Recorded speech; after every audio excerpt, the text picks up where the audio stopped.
Hey everyone, it's Will, Gamer Dad, with another video for you. So one of my subscribers wanted me to kind of go over what's the best way to farm secret points as well as for ROC. And so this is a little bit longer of a video, but hopefully I can show you some ways to achieve those things. Okay, so first of all, I'd like to notice that when you are selecting a broker to sell for you, make sure it matches obviously the type that you're selling. So each of the 4 main ones has a certain specialty. And also, if you sell individual items one by one, or even as bundles, once in a while you're lucky enough to unlock the living legend, Jita. Now, if you look at the icon, if it has 2 red arrows pointing upwards, you'll get an excellent result instead of just a good result, which actually gives you an extra, I guess, 20% on top of your regular sale. So you really want to watch for that, and keep in mind, if you do skip that particular upgraded broker, then the next time you sell, it actually disappears. So in this case, Jima the Living Legend now has the upgraded arrows, which is very rare. It's rare for him to show up, and then extra rare for him to have the upgraded banner. So as soon as you see that, you're going to put in your bundle. Jima the Living Legend is best suited to sell the Machinery Rose Lovers set. So I won't have a video on showing how to farm those items.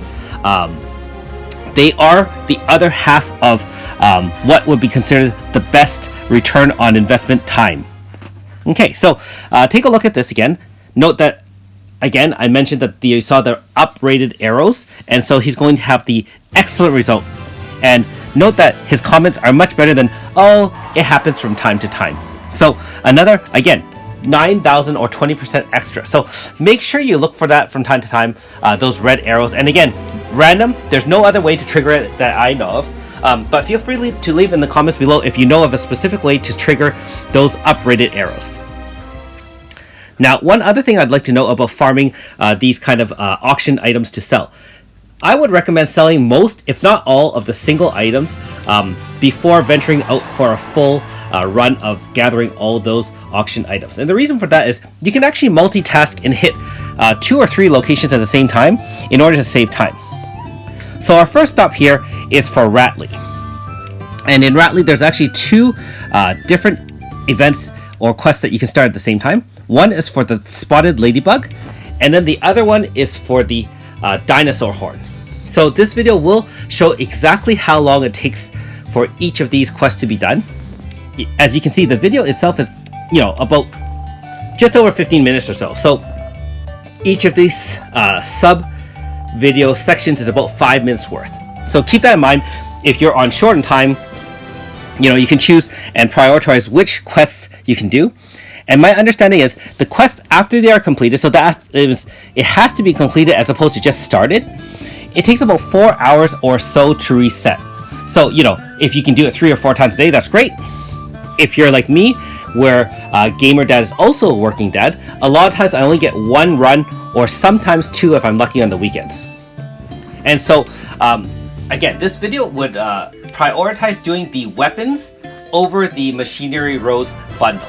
And I guess you can argue that one is better than the other.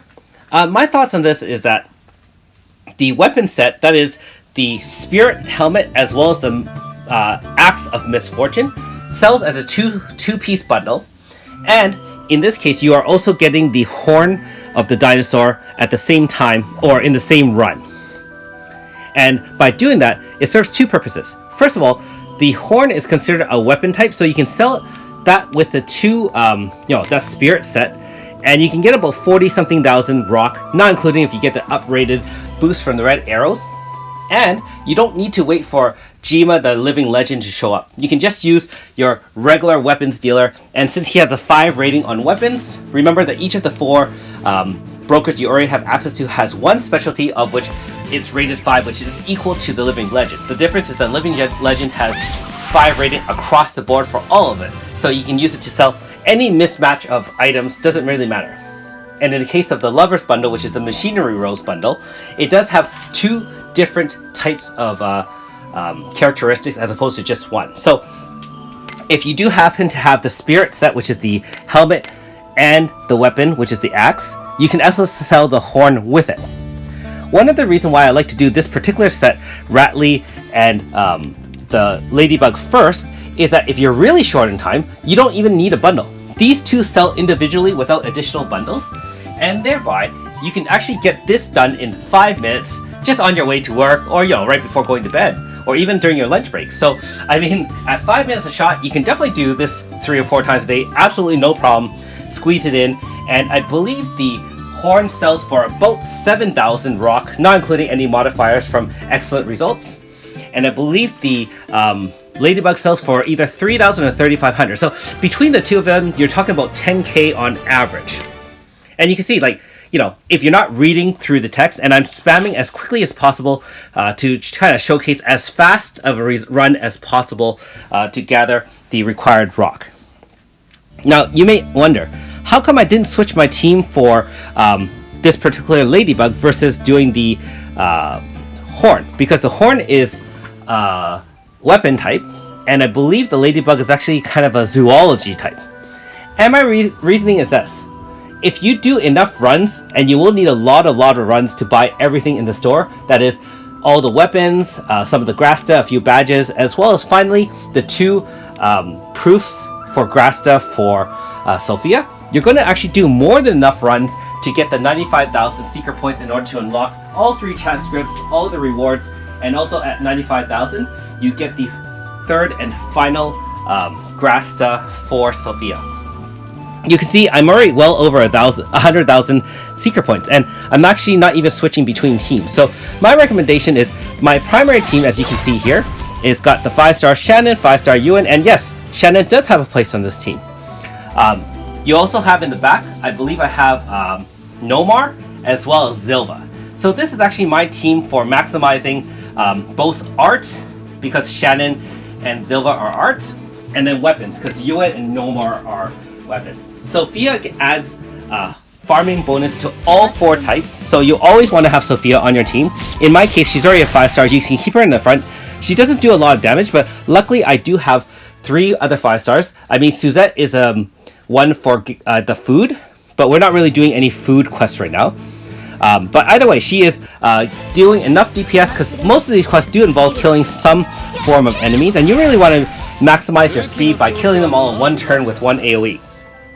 You can see that with Shannon, even her medium whirlwind, which is a medium wind / AoE, can kill all those sub-level 60 enemies with 1 hit, which saves even 1 or 2 turns. And again, over time, over the weeks, saving 5-10 seconds on 1 turn, hey, makes a difference.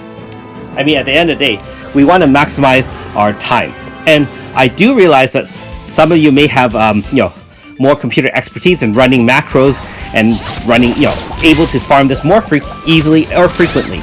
And for myself, hey, if I'm manually doing it, this is the best way for me. So again, my message is always to prioritize the weapon set over the machinery row set. I feel that this one's faster to do, and like I said, these first 2 quests started in Rattly, which is for the horn, and the 3, I guess the Ladybug, is probably the most straightforward. Note that also you can see that instead of getting the regular Horn of the King, I got an imposing Horn of the King. That is the rare or upgraded version of that item. Most of these showed up randomly, although some can be decided if you do a better result in certain choices of following the quest. For example, in the Spirit Helmet quest, the guide tells you to fight 3 different types of spirits, elemental spirits, in order. If you follow the order, you'll almost always get the quality Spirit Helmet, which is the top Spirit Helmet.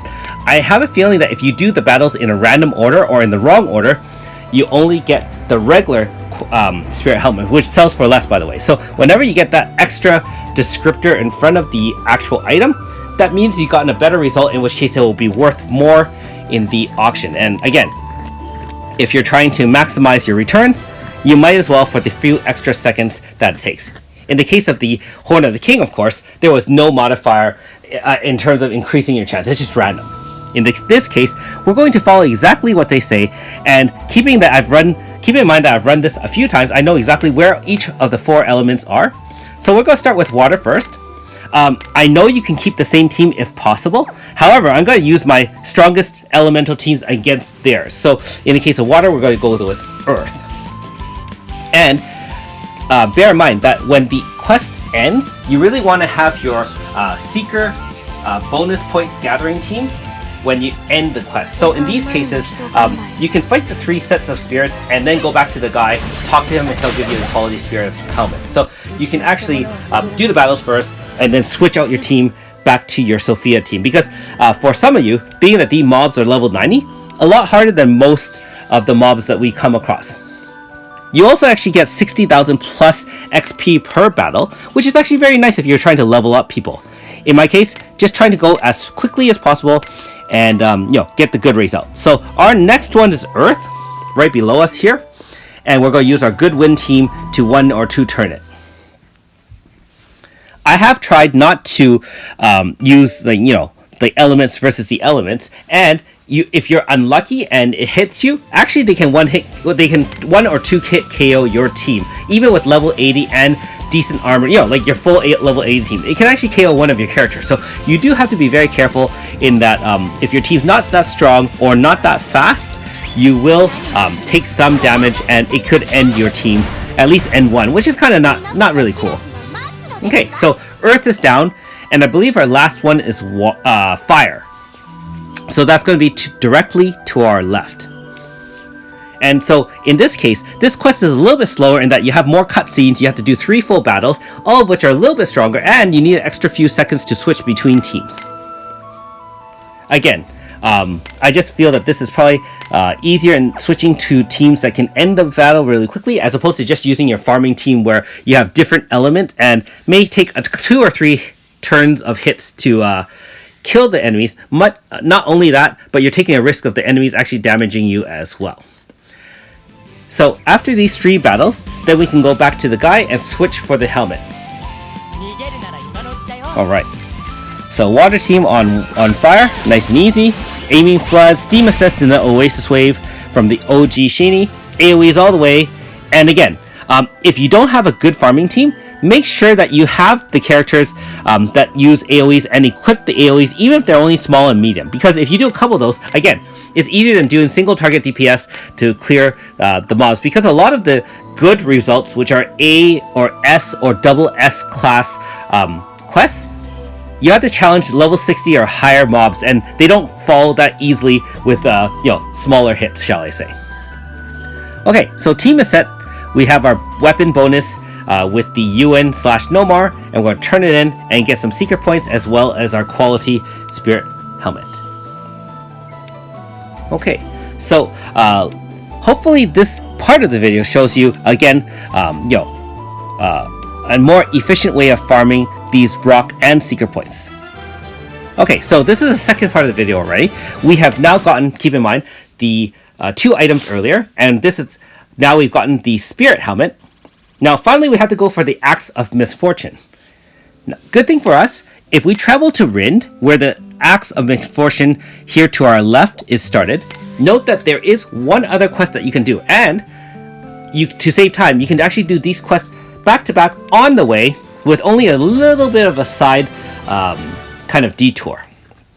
Which is why I really like the weapon set / horn better than the machinery rose. I just find in my practice that those 3 do turn out to the same amount, which is 40k. However, when you do the machinery rose, first of all, someone on Reddit did point this out. Warp from El Zion Airport, the warp zone from Space-Time Rift will save you a few steps instead of traveling through the map to El Zion, then warping to the airport and walking all the way down. So that will save you a few steps. That being said, when you do that quest, first of all, nothing really nearby that you have to get that can double a quest, like as a multitask a quest.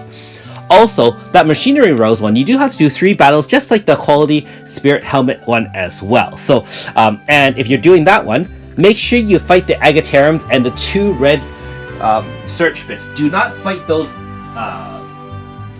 gray regular bits. You might get a worse result. So, best result would probably be 2 red bits and the Agaterum. And then the last 2 pieces of that puzzle would be the Maiden's Breath as well as the Moon Beauties.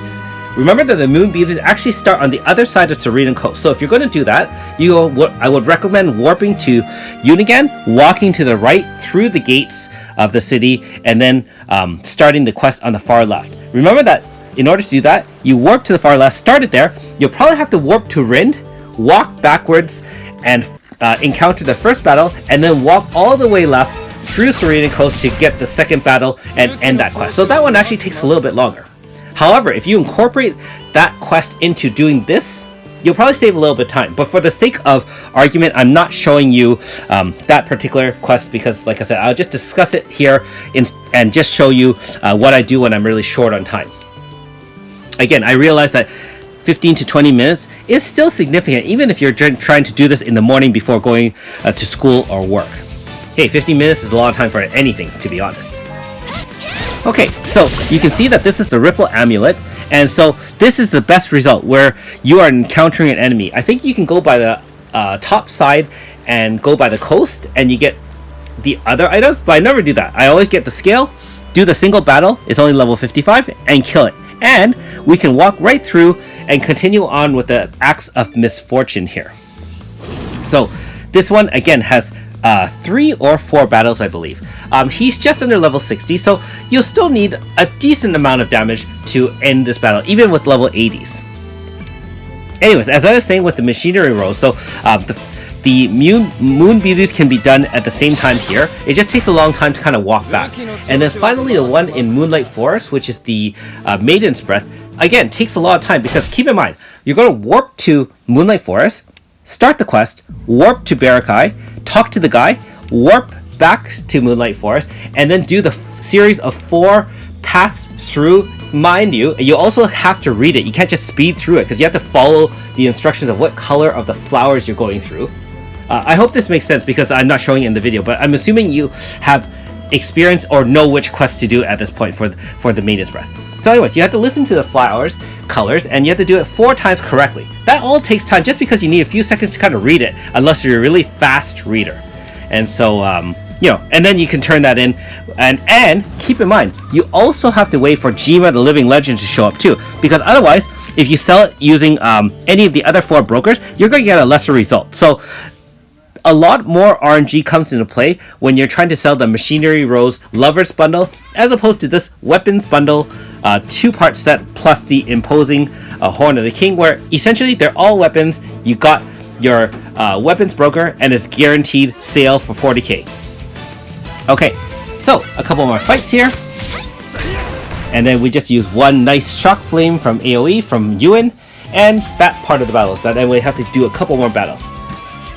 Now, if you guys belong to the subreddit for Eden, and you don't already, make sure you go there and join the subreddit. They have a lot of information. We have a lot of really active members, some of which can read Japanese, some of which actually plays the Japan version of the game, and they've given us some good updates as to what we are expecting moving forward as we catch up to Japan right now from Global.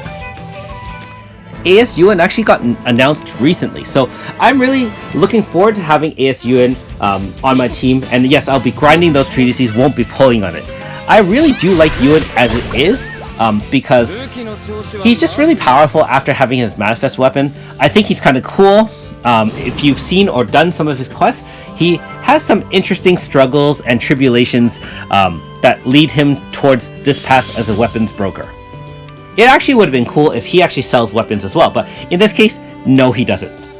Okay, so we've done all the battles, and again, this one's one of the longer battles for the weapon type than, say, the other one, just because you have to walk through a little bit and do some fighting as well. Also, bear in mind that if you get the regular Axe of Misfortune, it's a regular one. You can also get one called the Hella Cool Axe of Misfortune, like that. And that is the improved version. So we still have our weapons team because I have a weapons/art team. And we are finished with that set, and we can go back to El Zion Iota District to sell this weapon set if we choose. Hey, one thing we forgot though. Remember we finished that Ripple Amulet one? We have to travel back to talk to Nero in Rind. You can see that there's a crown there to signify the end of the quest. Spam through the reading, and we will collect our prize and another item to sell. Last thing to note, I would recommend at least reading it through it once. I'm only speeding through it. Again, I've done it countless times, and so I've kind of gotten a gist of what this quest entails.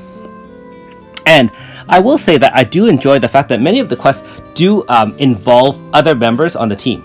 Even the Acts of Misfortune involves Ewan, and if you've done his personal quest, you'll know kind of why that one is a little bit more significant to him. Alright, quest done, and we finally sold our gotten our Ripple Amulet. Thanks for watching.